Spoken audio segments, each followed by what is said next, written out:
आदरणीय दर्शकवृन्द नमस्कार। समसामयिक विषयमा केन्द्रित कार्यक्रम जिज्ञासामा म सन्तोष न्यौपाने यहाँहरूलाई हार्दिक स्वागत गर्दछु। यो कार्यक्रममा हामी नेपालमा विकसित पछिल्ला राजनीतिक घटनाक्रमहरू र तिनको निकास कसरी निस्कन सक्छ भन्ने विषयमा बहस गर्ने गर्दछौँ। सँगसँगै कार्यक्रममा हामी राजनीतिक, आर्थिक, सामाजिक लगायत विविध विषयमा कुराकानी गर्ने गर्दछौँ। पछिल्लो समयमा नेपाल कम्युनिस्ट पार्टी नेकपा एमाले विभाजनमा पुगेको छ। खास गरी नेकपा एमालेको विवाद लामो समयदेखि रहिरहेको थियो। पार्टीभित्र चर्को गुटबन्दीहरू र विवादहरू छर्लङ्ग हुँदाहुँदै अन्ततः यो पार्टी फुटेको छ। निर्वाचन आयोगमा नयाँ पार्टी अर्को ग्रुपको दर्ता भएको छ, नेकपा एमाले समाजवादी, जसको नेतृत्व माधव कुमार नेपालले लिनुभएको छ।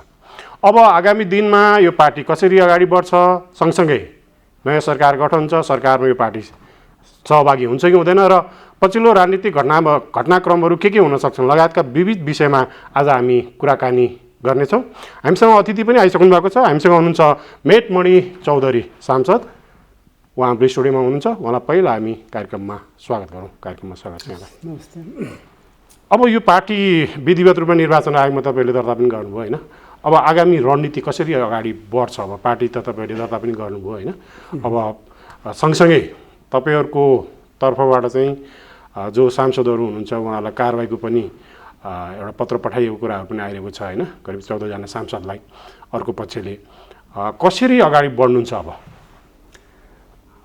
सुरुमा त हामी निर्वाचन आयोगमा नेपाल कम्युनिस्ट पार्टी एमाले समाजवादी 95 केन्द्रीय कमिटीको सदस्य रहेका पार्टीलाई दर्ता गरेका छौँ।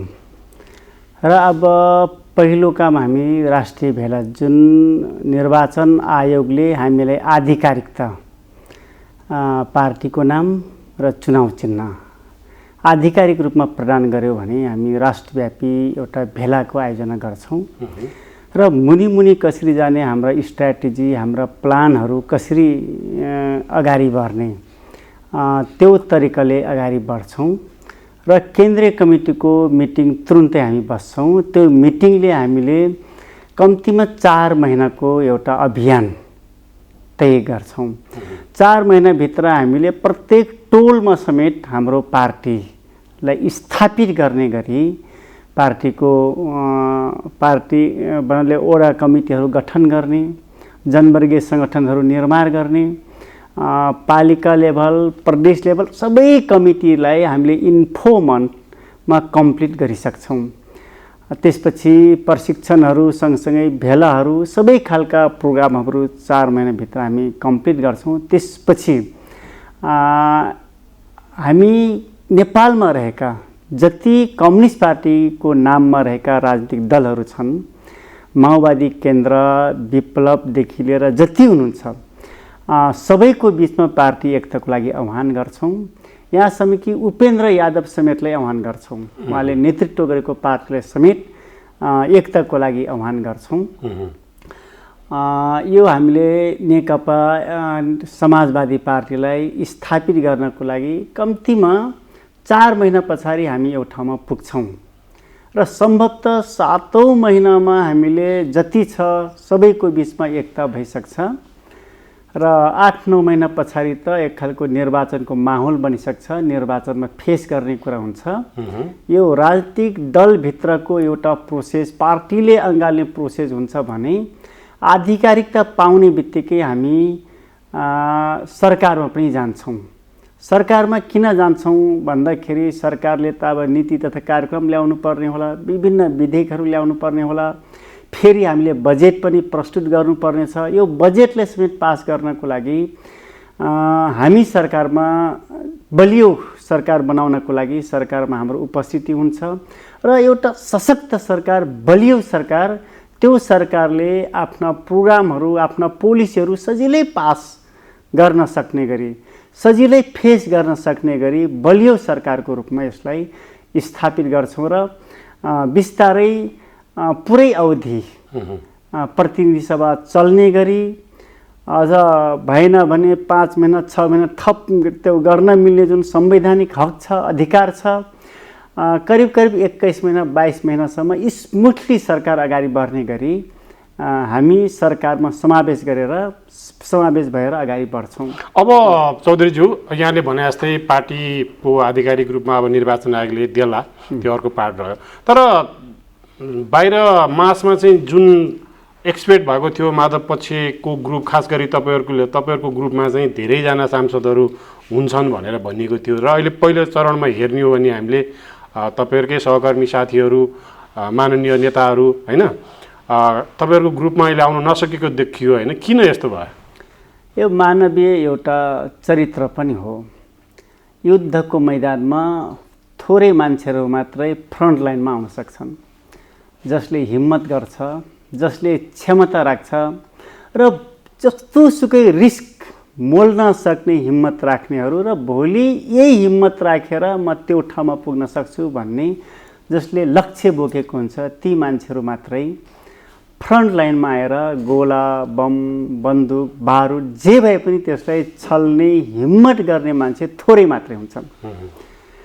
र आज हाम्रो समूहभित्र रहेका सिनियर नेतालाई यहाँले इङ्गित गरिराख्नु भएको छ, म बुझ्छु कुरा। अब कमरेडहरूले त्यो खालको हिम्मत गर्न सक्नु भएन र आफूले जे भूमिका पहिले निर्वाह गर्नुभएको थियो त्यो भूमिकाप्रति जिम्मेवारी, जवाबदेहिता बोध गर्न सक्नु भएन। र धेरै मान्छेहरू यस्ता हुन्छन् जसले अवसरको लागि कुरेको हुन्छ। अब यता आउँदा सबै खालका अवसरहरू गुम्छ कि भन्ने पनि धेरैलाई लागेको हुनसक्छ, अथवा यो उमेर छ अब किन रिस्क लिने, कति लड्ने, कति झगडा गर्ने भन्ने मनोविज्ञानले पनि काम गरेको हुनसक्छ। तर म एउटा कन्फिडेन्सको साथ भन्न चाहन्छु, जसले हिम्मत गर्छ उही अगाडि जान्छ। र हिम्मत गर्ने एज भनेको यही हाम्रै एज हो। अरू 50 क्रस गरेका, 60 क्रस गरेका मान्छेहरू जोसुकै होस्, अलि हिम्मत कम गर्ने, हिम्मत गर्नको लागि क्षमता कम राख्ने, राजनीतिक भन्दा पनि अरू सोच्ने र धेरै रिस्क लिन नसक्ने भएको कारणले सिनियरहरू अहिले पन्छिएको जस्तो, त्यसपछि तेस्रो लेयरका सांसदहरू या नेताहरू अलि फ्रन्ट लाइनमा आएको जस्तो देखिएको छ।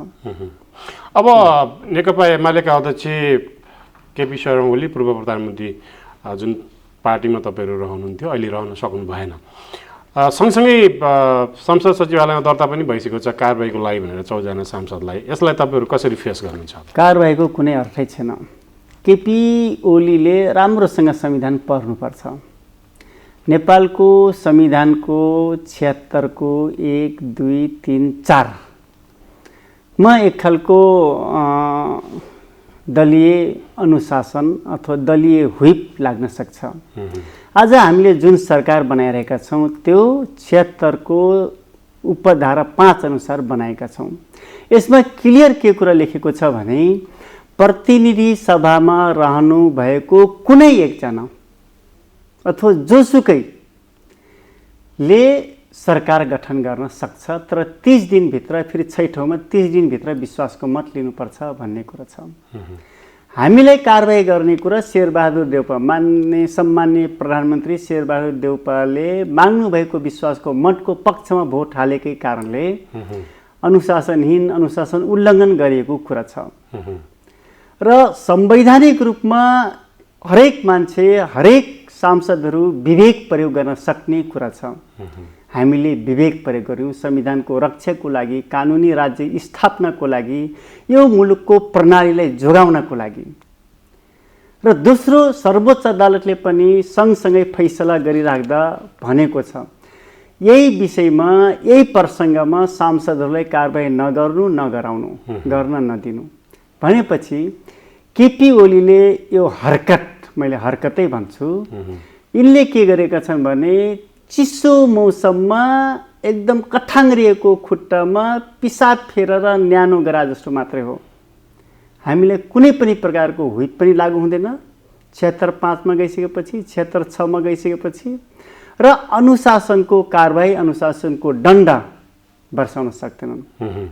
यो वैशाखको धुपमा गाईले या गोरुले पिसाब फेरेर एकैछिन सुके जस्तै ओलीको दण्ड, ओलीको कारबाहीका कुरा त्यस्तै हो। यो भन्दा कुनै फरक छैन। भनेपछि तपाईँहरू कानुनी रूपमा ढुक्क हुनुहुन्छ कि त्यो कारबाहीको औचित्य रहँदैन र त्यो कारबाही अगाडि बढ्दैन? ओलीले त खाली नहुने काम गर्छन् नि। ओलीले गरेका कुन चिज वैध ठहर भएको छ, सबै चिज अवैध भएको छ, यो पनि अवैधानिक काम गरेका छन्। भोलि तपाईँ हेर्नुहोस् कुनै बेला यो फिर्ता लिएका घोषणा आफैले गर्छन्।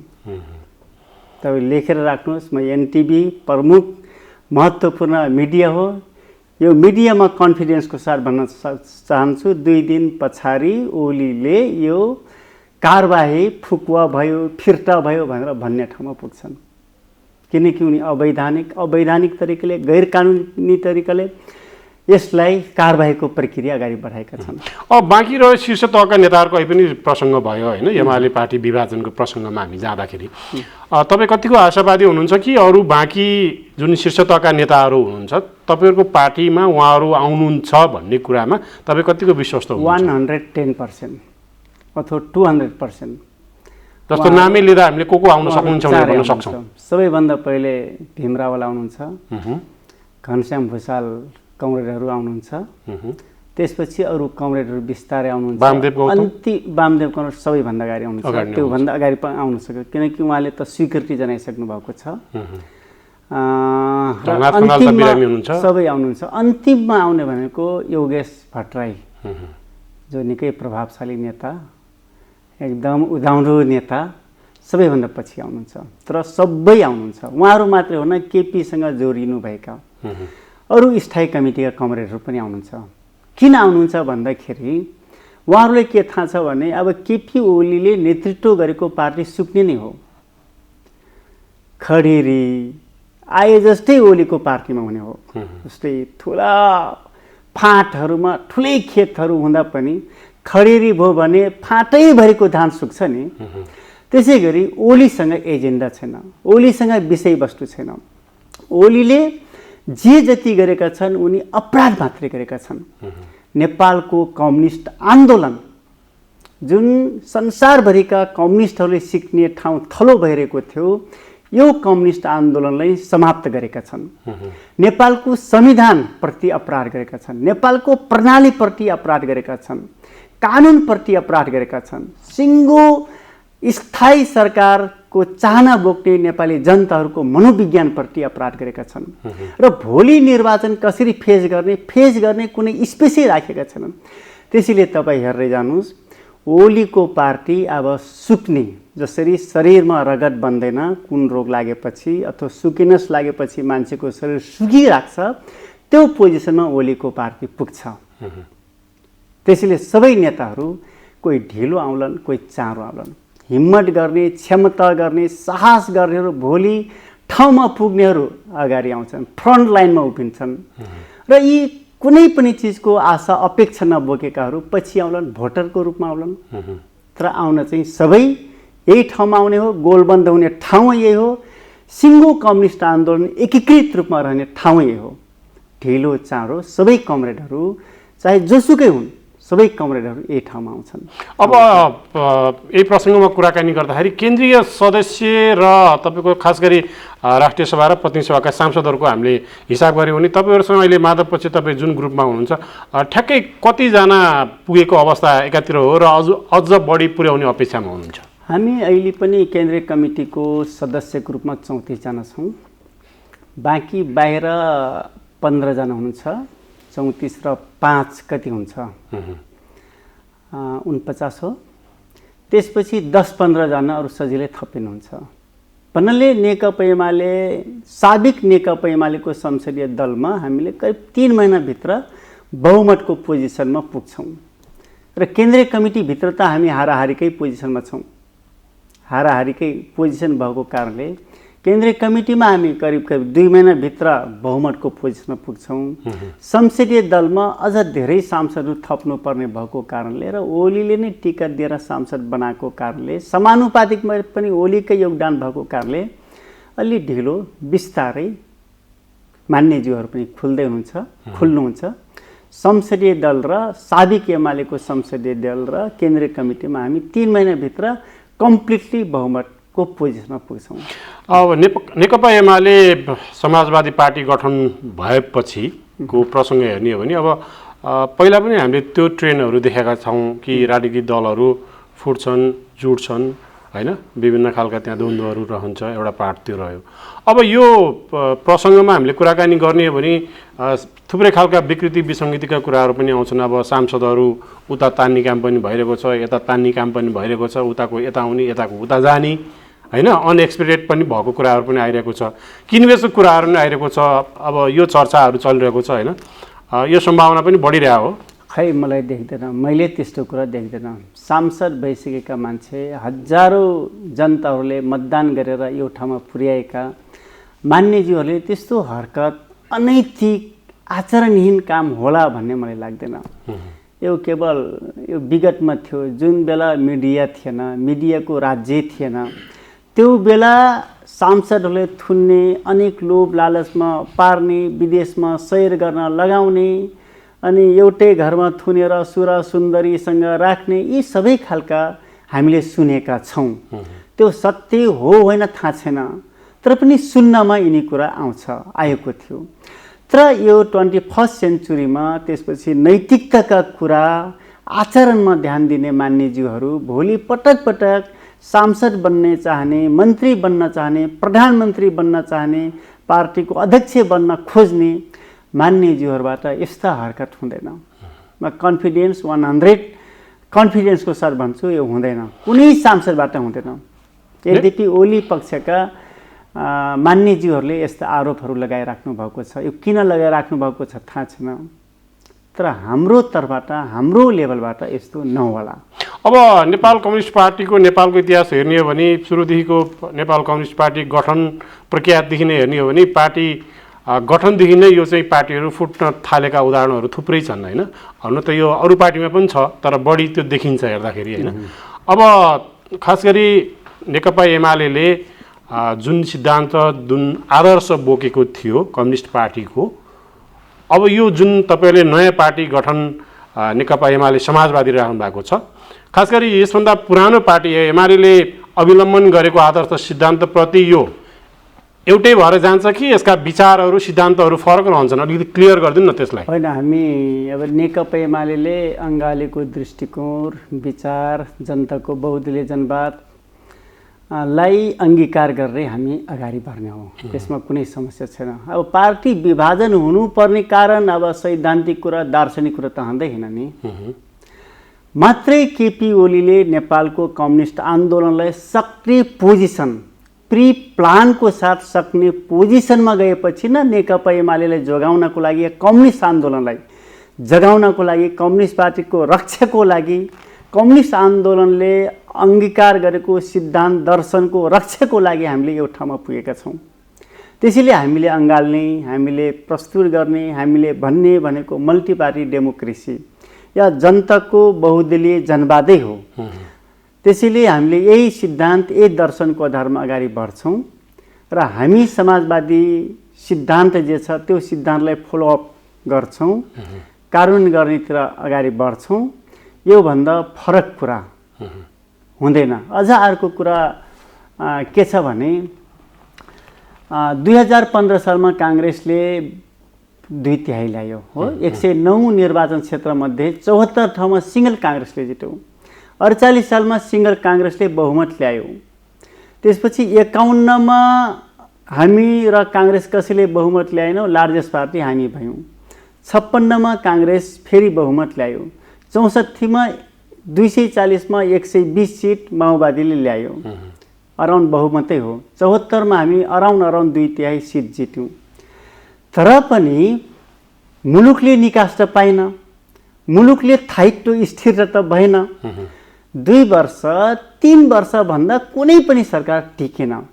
त्यसैले हाम्रो एउटा दृष्टिकोण, एउटा कोर्स पनि के बन्नुपर्छ भने अब एउटा मात्रै राजनीतिक दलसँग मुलुकलाई निकास दिने योग्यता, क्षमता भएन। त्यो खालको क्षमता निर्माण नहुँदासम्म केही समयको लागि सबै पार्टीको बिचमा एकता गर्ने, अब त ओली र हाम्रो बिचमा त हुने कुरा भएन, यद्यपि ढोका खुल्ला छ। र त्यसपछि नेपाली काङ्ग्रेस र हाम्रो बिचको पार्टीको बिचमा पनि चुनावी कुनै ठाउँमा गठबन्धन गर्ने र ल्याउनै पर्ने सांसद, बनाउनै पर्ने मान्छेहरूलाई, सांसद जिताउनै पर्ने मान्छेहरूलाई चुनाव जिताइदिने र हाम्रो 100% योग्यता भन्नाले मुलुक चलाउने योग्यता निर्माण नहुँदासम्म कम्तीमा 5 वर्ष 10 वर्षसम्म सँगै जानुपर्छ भन्ने मनोविज्ञानको साथ आज हामी एउटा ठाउँमा पुगेका छौँ। काङ्ग्रेसले पनि पूर्णता आफ्नो क्षमता त देखाएन, धेरै पटक सरकार बनायो, कुनै सरकार पूर्ण अवधि चलाउन सकेन। 2 वर्षभन्दा कसरी चलाउनै सकेनौँ। हामीले 2/3 ल्याउँदा पनि 2.5 वर्षदेखि खटपट सुरु भयो। त्यसैले हाम्रा कमी कमजोरीहरू, हाम्रा गल्तीहरूलाई स्वीकार गर्ने र सबैको बिचमा समझदारी गर्ने, सबैले मिलेर देश चलाउने। कम्तीमा 10 वर्षसम्म सँगै गइसकेपछि कम्तीमा पार्टीभित्र रहेका मान्छेहरूले पनि त्यो खालका क्षमता बिल्ड गर्लान्, राजनीतिक दलले पनि त्यो खालका योग्यता निर्माण गर्ला, अनि फेरि चुनाव लडौँला, अलग अलग जाउँला। सकिन्छ अलग अलग सरकार बनाउला, सकिएन भने फेरि त्यसमा केही पिरियड अथवा अवधि थपौँला, 12 वर्ष 13 वर्ष जाला। तर क्षमता बिल्ड नहुनसम्म हामी एउटा ठाउँमा पुग्नुपर्छ, पुगेका छौँ। पुराना कोर्सलाई हामीले फेरेर नयाँ कोर्समा प्रवेश गर्नुपर्छ नेपालको कन्टेस्टमा। यो ठाउँमा पनि हामी पुगेका छौँ। भनेपछि अहिले तपाईँले प्रसङ्गमा पनि ल्याउनु भयो कि खास गरी कम्युनिस्ट पार्टीहरू एक ढिक्का रहने र तपाईँहरू अहिले जुन नेकपा एमाले समाजवादीमा हुनुहुन्छ, अब अरू पार्टीहरूसँग पनि हाम्रो एकीकरण प्रोसेस सुरु हुन्छ भनिरहेको अवस्थाकातिर छ भने चाहिँ कोलाई इङ्गित गर्नुहुन्छ र आगामी चुनावमा तपाईँहरू एकीकरण गरिसक्नुहुन्छ? कमिङ इलेक्सनमा हाम्रो कम्युनिस्टहरू ओली बाहेक, यद्यपि ओलीसँग पनि एकता हुनसक्छ, त्यो सम्भावना छ, ढोका हामी खुल्ले राख्छौँ। ओली धुलो पिठो हुने थालेपछि एकता प्रक्रियामा आइहाल्छन्, तर उनी अध्यक्ष हुँदै सम्भव छैन, किनकि ओली पार्टीलाई, कम्युनिस्ट आन्दोलनलाई नाश गर्नको लागि कसमै खाएका छन्।